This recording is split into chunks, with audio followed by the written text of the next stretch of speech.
ఈరోజు దేవుని వాక్యము లూకా సువార్త 6వ అధ్యాయము 12వ వచనం నుండి 16వ వచనం వరకు.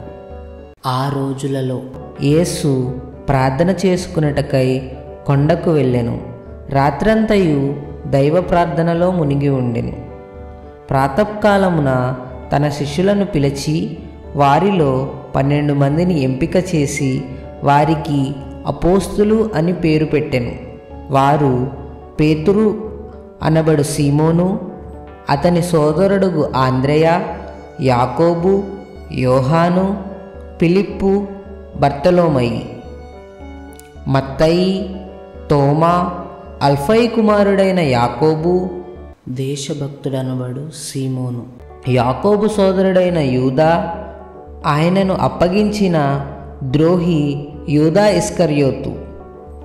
ఇది క్రీస్తుని సువిశేషము. క్రీస్తువా మీకు స్తుతి కలుగునుగాక.